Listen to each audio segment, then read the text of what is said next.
लोगोफोर नोंथांमोना स्क्रिनाव जाय मोनसे भिडिअखौ नुदों बे भिडिअआ जाहैबाय कक्राझार UN एकाडेमीनि सासे थाखो 9 नि फरायसाया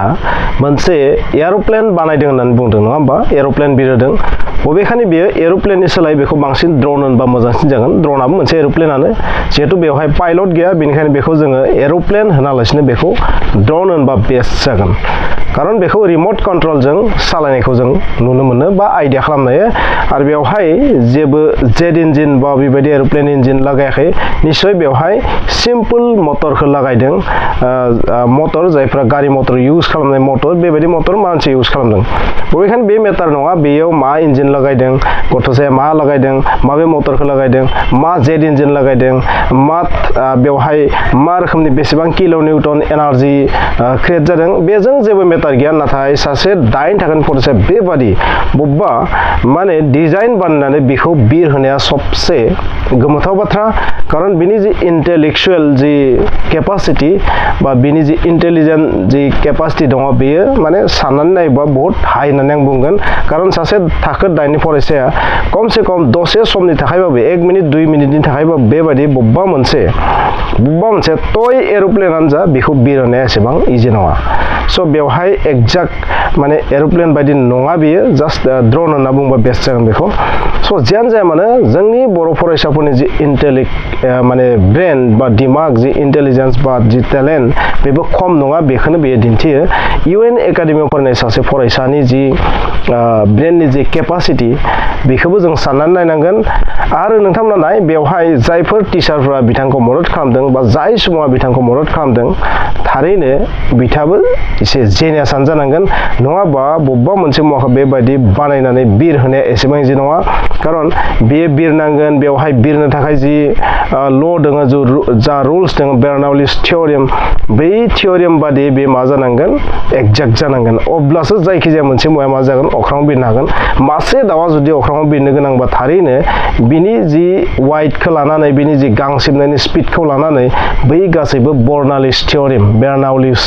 बेर्नाउलिस थियरिम बेखौ मा फल' जाथारनांगोन निश्चय बे फरायसाया जाय बिरखंखौ बानायना दिन्थिदों बेखौ जों टय ड्रोन बा टय एरोप्लेनखौनो बुंबाय नाथाय टयबाबो जायखिजाया बिरग्रा मुवाखौनो जों एरोप्लेन बा ड्रोन होननानै बुङो ना बा हेलिकप्टार होनना बुङो ना स' बेबायदि लेभेलनि जि थिंकिं बा बिनि जि रोंनो लुबैनाय मिथिनो लुबैनाय बानायनो लुबैनाय बेयो जोंनि थाखाय मोनसे आदर्श बादि जानाया मोजां होननानै आं बुंगोन स' बै फरायसाया जुदि मोजां स्कप मोनोबा IIT बायदि इनस्टिट्यूटआव जुदि एर'स्पेस इन्जिनियारिं जुदि फरायनो मोनोबा थारैनो बियो जोबोर साक्सेसफुल जानायनि मोनसे चान्स दङ कारण बिथाङा बेबायदि उन्दै समावनो जुदि बि लेभेलनि जुदि थिंकिंआ दङबा बि लेभेलनि जुदि बिनियाव मोनसे टेक्निकेल जुदि माइन्ड दङबा फिउचाराव देरनानै बि मा जानो हागौ जुदि मोजां स्कप मोनोबा मोजां मेन्टर मोनोबा मोजां गाइड मोनोबा मोजां इनस्टिट्यूट मोनोबा IIT बायदि जुदि इनस्टिट्यूटखौ मोनोबा आरो बिनि सायावबो जुदि गुबुन गुबुन रोखोमनि जुदि स्कप मोनलांबाय थायोबा थारैनो बे फरायसाया गोबां साक्सेस जानायनि चान्स दङ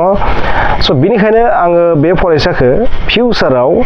IIT आव एर'स्पेस इन्जिनियारिं खालामनायखौ लुबैदों आरो स' आंनिफ्राय बे मोनसे साननाय स' सोरबाफोर जुदि आंनि बे भिडिअखौ नायदोंबा बै फरायसाया थारैनो एर'स्पेस इन्जिनियारिं खालामनाया मोजां जागोन IIT आव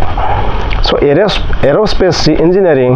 कारण बिथाङा जि मुवा बानायदोंना बेथ' एर'प्लेनानो स' एर'प्लेनजों रिलेटेड जि साबजेक्ट बेखौ बिथाङा फरायनाया मोजां फिउचाराव बा बेखौ माने नाजानाया मोजां बै लेभेलालागै अब्ला बिनि सिमा थारैनो मोगथां जागोन जे उन्दै समावनो जुदि बेबायदि थाखो 9 फरायनायावनो जाय थाखो 9 जों ना टेक्निकेल इडुकेसन मोनो ना माबा एर'स्पेस इन्जिनियारिं मोनो ना मेकानिक्स डायनामिक्स बेबायदि मा मोनसे मुवाया दैयाव माबायदि गोजावगोन बाराव माबायदि गोजावगोन माबायदि खारगोन बेसेबां स्पिड खारनांगोन drone technology helicopter technology aeroplane technology rocket technology बैफोरनि सोमोन्दैथ' जेबो मोना क्लास 8 आव बिनि माने जेबो नामुनि साननानै गैया थेवब्ला बै फरायसाया निश्चय बबेबा मोनसे सोरनिबा मोनसे उत्साहनानै मटिभेट जानानै बेबायदि बानायदों आरो बे बानायनायाव बिथाङा साक्सेसफुल जादों होनना बुंनांगोन सासे थाखो 9 नि फरायसाया बेबायदि बिथिङाव 100% साक्सेस जादों होननानै आं बुंगोन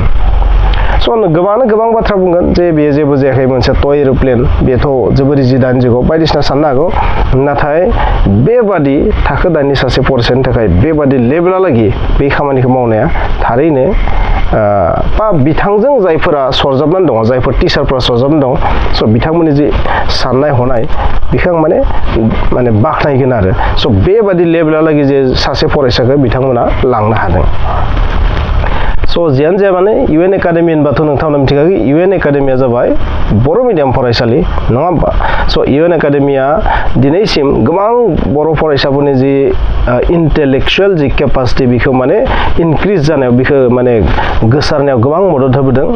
जाय समाव जोङो 90% 85% बैबादि पार्सेन्टेजखौ बर' मिडियामाव होनायाखैमोन नाथाय जेब्ला इउ एन एकाडेमि गायसनो आरो बिनि उनाव बिजों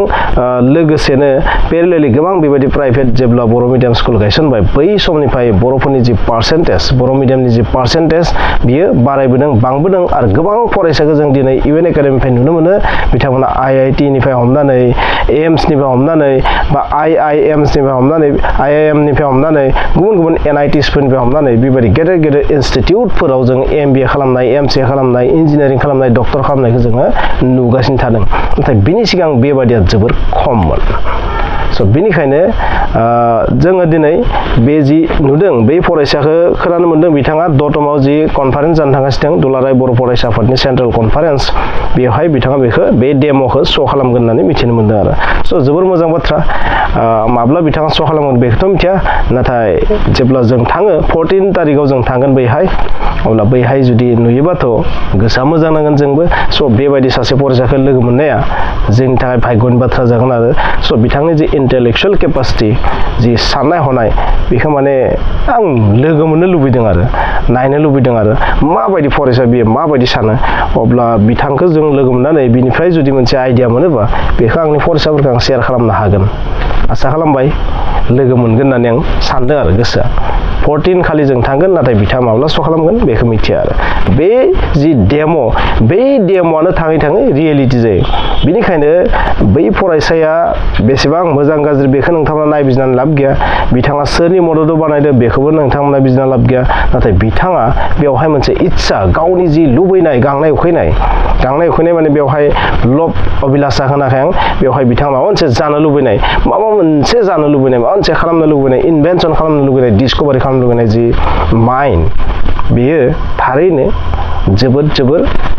बाख्नायथाव आरो बेबादिया साफ्रोम फरायसानि माइन्डआव थानांगौ खारन नोंथांनि गोसोआव जुदि बेबादि माबा मोनसे बानायनो मिथिनो डिस्कभारि खालामनो जुदि अरानो जुदि नाङाबा इगनाइटआनो जुदि जायाबा नोंथाङा बोरै साक्सेसफुल जानो स' साक्सेसफुल जानो थाखायथ' बेबादि गोसोनि गोनांथि दङ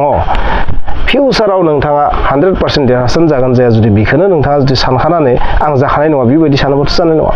नाथाय नाजानाया जोंनि साफ्रोमबो फरायसानि दरकार गोनांथि दं स' बिदिब्ला सासे फरायसाया बेबायदि एर'प्लेन बिरहोनाया बा ड्रन बिरहोनाया बा जायखिजाया बिरखं बिरहोनाया थारैनो जोंनि थाखाय मोनसे गोग्गाथाव नोंथांमोना मा सानो कमेन्ट्स लिर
Ayo.